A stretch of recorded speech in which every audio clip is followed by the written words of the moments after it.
look, this is a man who has spent his whole life telling the world, I am the greatest. You know, I am special, I am different, you know. And at the time when you reach the largest sense of exasperation with him, when you say, why don't you shut up because you're not, he does something to prove that he is. And then there's nothing you can say.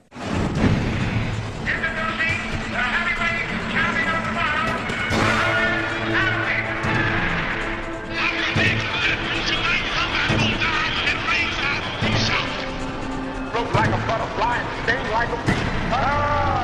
I must be the greatest. Muhammad Ali was probably the greatest champion in the history of boxing. A magical blend of speed, strength, grace, and courage. But Ali transcends boxing. He transcends sport. He even transcends national borders. He represents the best of any of us, the most talented, the most fun, the most fiercely principled that humanity can offer. Ultimately, Ali became the foremost citizen on planet Earth, the most recognizable face in the whole world. And this is his story.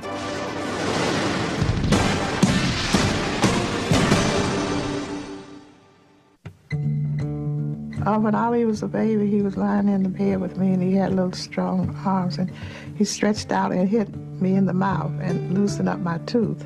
And that was the first knockout he ever had. Born Cassius Marcellus Clay, Jr. on January 17, 1942, Ali grows up at 3302 Grand Avenue in Louisville, Kentucky. This is the street where Muhammad Ali actually did his tricks, talked with many friends, and he ran here, just jogging to school. We would begin here, run to Central High School every morning during the winter days and summer days, and also run to Chickasaw Park. We played hide and go seek around here. We rode our bicycles. This was a very busy corner where we shot marbles on the corner, and many activities we did during our early years, right here, 32nd Greenwood. At the time, Louisville is a racially segregated community, and Ali is struck by the defeatist attitude that many blacks have. Even as a young child, he feels destined to do something, anything for black people.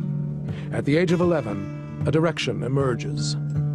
Muhammad was given a bicycle for Christmas, December 6th, 52.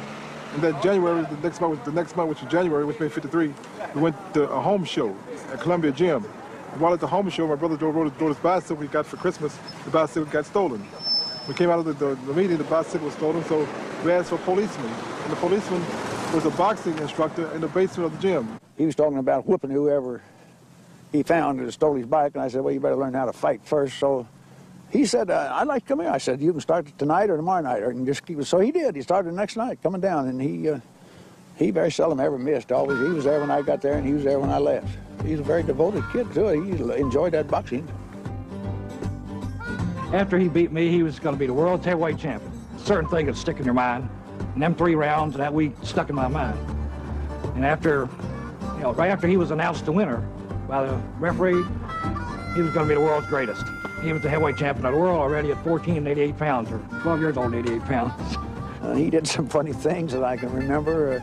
I know when he fought a boy who was a Golden Glove heavyweight champion up in Chicago. We went up there for a show, and of course we weighed in, and of course this other boy, he was champion weight first, and he was next. And he got on the scale, he turned around to me, he said, Mr. Martin, do you ever hurry to get away in a place tonight? And I didn't know what he saw. I said, well, no, not really. Why?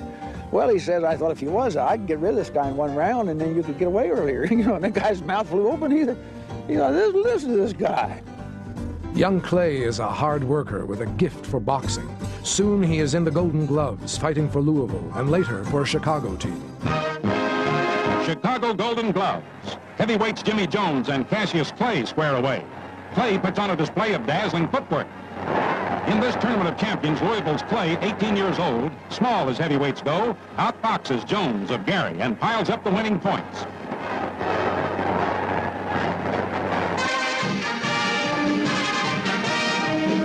At Madison Square Garden, the 33rd Intercity Golden Gloves, with top amateurs of New York and Chicago mixing it up. Cassius Clay of Chicago challenges Gary Joyce, the Eastern heavyweight champ, and Joyce is in trouble from the first round on.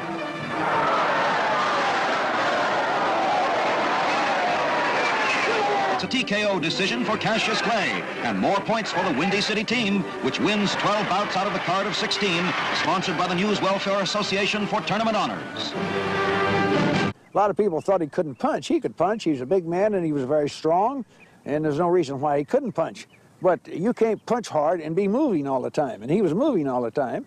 And occasionally, if he saw he had you wore down, then he'd settle down on his feet where he could punch, and he could punch just like any other heavyweight. He could hurt you. He was a big man.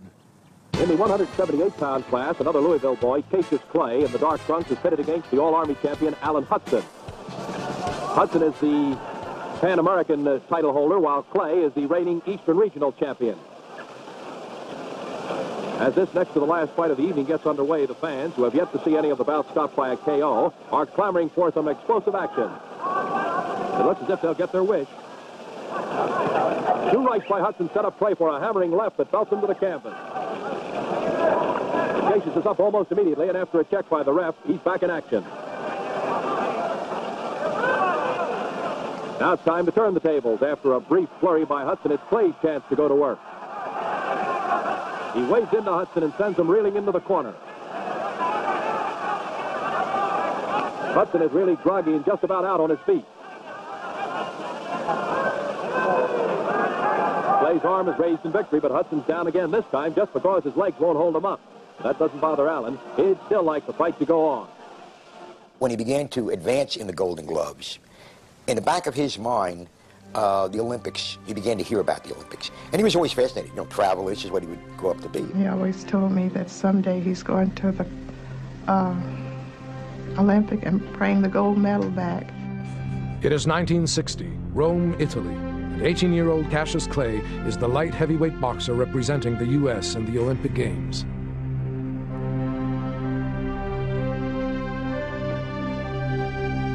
Clay wins 3 straight fights to gain the finals against Zbigniew Pietraszkowski of Poland, a 3-time European champion.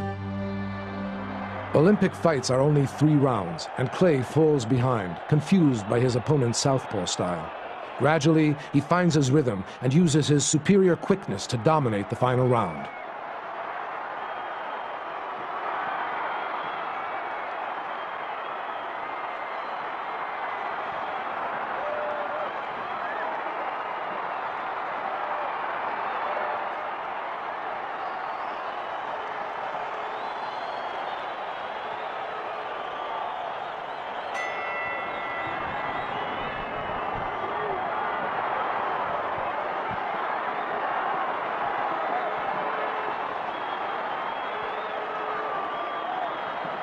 The decision is unanimous. Clay is 18 years old and the proud owner of a gold medal.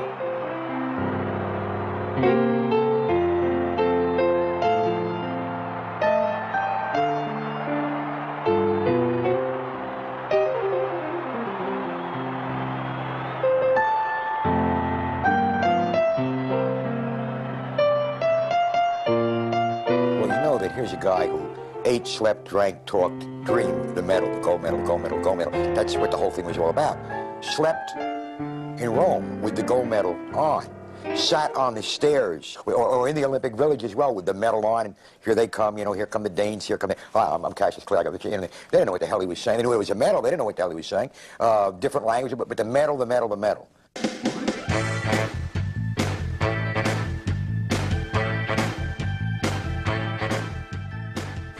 Cassius Marcellus Clay, light heavyweight, Louisville, Kentucky. Any of you boys plan to turn pro?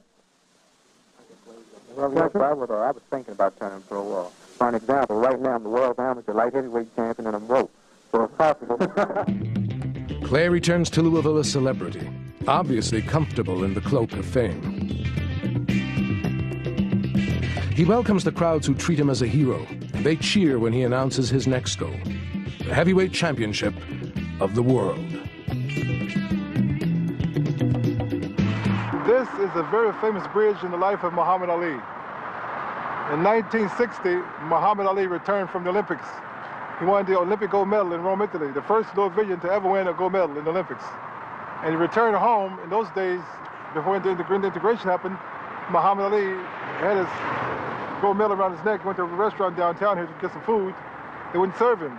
He said, I'm the Louisville champion, I'm the gold medal winner. They said, well, we don't give a damn what you want, you can't get no food in here. So he said, what the hell? He said, I'm a champion, world champion, it's my hometown, give me some food. They said, no, we can't serve you. So he got angry, he said, I was with Muhammad. He said, Rockman, at the time, we could call me Rudy. Rudy, let's go over to the bridge, I'm going to throw this damn gold medal away. There were diverse stories about whether or not he really threw it in the Ohio River. He insisted he did. Others say it was a matter of fiction. I always believed him. He said, I'm a world champion, I'm a gold medal winner. You're not proud of me, you have to serve me some food. So he came to this bridge, walked right to this red spot here, he took it off and just threw it in the water. Said, it's not worth nothing. Now maybe, just maybe, he threw that medal into the Ohio River. Maybe. But if you want my opinion, you could drain the Ohio River, dig up all the mud, and I think you got a better chance of finding a mermaid than a 1960 Olympic gold medal.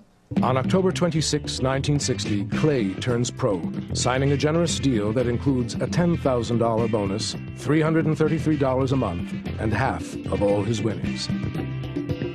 I'm Bill Faversham, Vice President of Brown Foreman, and one of the founders of the group of Cassius Clay. I'm also his manager. I'm W.L. Lyons Brown, Chairman of the Board of Brown Foreman Distillers Corporation. I'm also a farmer in the oil business. Worth Bingham, Assistant Publisher of the Courier-Journal and Louisville Times.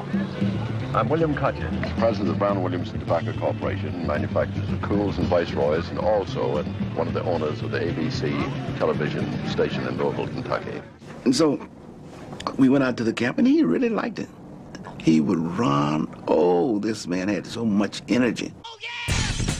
Clay's first pro fight is against Tunney Hunsaker, whose day job is police chief of Fayetteville, West Virginia.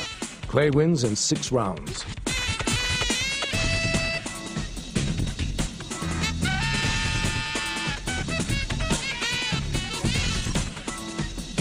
Clay is a gym rat, an exceptionally hard worker, but still, his trainer Archie Moore is a bit too strict for the youngster's taste. And I think Archie at one time asked the kid to sweep the floor, and he said, I don't sweep the floor for my mother, why should I sweep the floor for you? And I wanted to clean up the gym and everything else. Well, I mean, we had to keep our cabin clean. That was part of the cleanliness. That was part of the task that we all had to do. I did it myself. I swept the floors, and I washed the dishes. He washed the dishes, swept the floors, see? And so he rebelled. So that's when he came back to Louisville, and then